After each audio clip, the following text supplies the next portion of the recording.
Hello दोस्तों, आज हम आपको एक पेड़ की कहानी सुनाने जा रहे हैं जो बहुत दिखने में बदसूरत होता है। एक जंगल में बहुत सारे पेड़ थे। उनमें से कुछ पेड़ बहुत ही सुंदर थे और एक पेड़ बहुत ही घिनौना होता है। वह दिखने में बहुत ही अजीबोगरीब होता है। एक दिन वह सब पेड़ बातें कर रहे होते हैं, अपनी अपनी तारीफ करते हैं। एक बोलता है, देखो देखो मैं कितना सुंदर हूँ देखने में।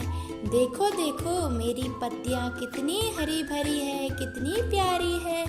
दूसरा बोलता है, हाँ हाँ तुम बहुत ही सुंदर हो देखने में। तुम कितने प्यारे दिखते हो, तुम जैसा तो यहाँ कोई भी नहीं है। इतने में दूसरा पेड़ बोलता है, देखो देखो मैं भी कुछ कम नहीं हूँ। मुझे देखकर सब खुश हो जाते हैं और मैं सबका पेट भी भरता हूँ। मेरे पास इतने खूबसूरत से फल हैं। इन फलों से मैं कितना रंग बिरंगा दिखता हूँ। मैं कितना घना पेड़ हूँ। तीसरा पेड़ बोलता है, देखो देखो मैं भी कुछ कम नहीं हूँ। दिन पर दिन अपने रंग बदलता रहता हूँ। कितने प्यारे प्यारे फूल है मेरे ऊपर। मुझसे ज़्यादा सुंदर तो इस दुनिया में कोई पेड़ ही नहीं है। देखो देखो मैं कितना ही सुंदर हूँ। फिर दोनों पेड़ बोलते हैं, अब तो एकदम सही कह रहे हो।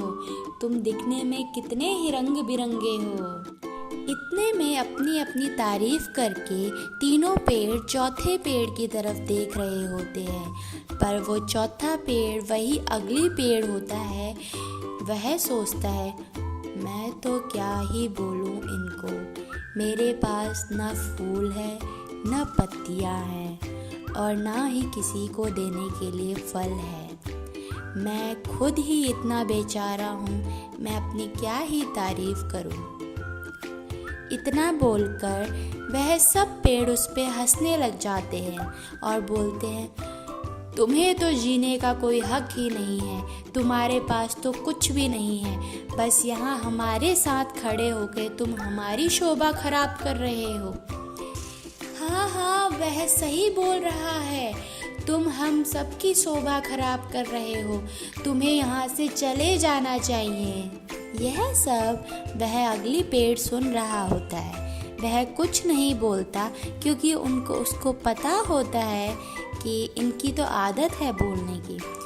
अब एक दिन तूफान आने की संभावना होती है तो तीनों पेड़ बहुत घबराए हुए होते हैं। वह सोचते हैं, मेरे फल गिर जाएंगे, मेरी पत्तियां नष्ट हो जाएंगी और मेरे प्यारे प्यारे फूल सब उड़ जाएंगे। फिर हमें कौन देखेगा। उन सबको चिंता सताए होती है। फिर इतने में अगली पेड़ सोचता है, हमारी ज़िंदगी तो हो गई है। इन बच्चों के लिए भी सोच लो जो अभी ही उगे हैं। इनको तो अपनी पूरी ज़िंदगी काटनी है। इनकी थोड़ी चिंता कर लो, इनके लिए कोई समाधान निकालो। वह सब पेड़ उसको फिर से ताना मार के चुप करा देते हैं और अपनी ही चिंता में व्यस्त रहते हैं। इतने में अगली पेड़ सोचता है, मुझे ही कुछ करना पड़ेगा इनके लिए। तो वह अगली पेड़ अपनी सारी टहनियों को उन छोटे छोटे नन्हे पेड़ों के आगे पीछे लगा देता है ताकि हवा उनका कुछ ना बिगाड़ पाए। और इसी तरीके से उस समय शाम को तूफान आ रहा होता है और तूफान बोलता है, आहा हा हा हा, ये मेरा कहर है। मुझसे तो सब ही डरते हैं। इन सभी पेड़ों के घमंड को पल में चूर कर दूंगा। किसी के पास कुछ नहीं छोड़ूंगा। मुझसे सब डरते हैं। अभी जाता हूँ उनके पास। वह यह कहता हुआ सभी पेड़ों के पास जाता है और सभी की पत्तियाँ, फूल और फलों को गिरा देता है। उन सभी पेड़ों के पास अब कुछ नहीं बचता, सिर्फ कुछ पत्तियाँ, कुछ फूल, कुछ फल बचे होते हैं। पर अगली पेड़ उन बच्चों को बचा लेता है और वह पेड़ों के बच्चे उनको बहुत धन्यवाद करते हैं। अंकल जी, आपने हमें बचाया, हम आपके बहुत आभारी हैं। आपकी तरह आजकल कोई नहीं सोचता है, सब अपने बारे में ही सोचते रहते हैं, पर आपने हमारे बारे में सोचा, यह बहुत बड़ी बात है। तो उनकी बातें सुनते हुए वह अगली पेड़ बहुत खुश होता है। और इतने में कुछ दिनों बाद लकड़हारे आते हैं। उनको अच्छी अच्छी लकड़ियों की आवश्यकता होती है और उनकी नज़र उन तीनों पेड़ों पे पड़ती है। अब वह रोते हैं, उनके सामने गिड़गिड़ाते हैं पेड़ कि हमें मत काटो, हम तो लोगों को खाना देते, हमारे पास प्यारे प्यारे फूल हैं, पत्तियां हैं, आप हमें क्यों काट रहे हो। पर लकड़हारे उनकी एक भी नहीं सुनता और उन तीनों पेड़ों को वह काट के छोटी छोटी डंडियों में बांट देते हैं।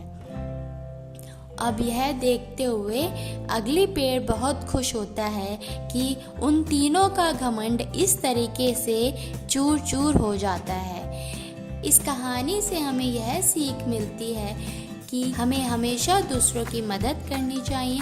अगर हम दूसरों की मदद करेंगे तो भगवान हमारी मदद खुद ही करेगा। तो धन्यवाद इस वीडियो को देखने के लिए। ये कहानी आपको पसंद आई है तो प्लीज़ लाइक कीजिए, शेयर कीजिए, सब्सक्राइब कीजिए और आगे आने वाली कहानियों के लिए कृपया हमारे साथ बने रहिए। तब तक के लिए बाय बाय।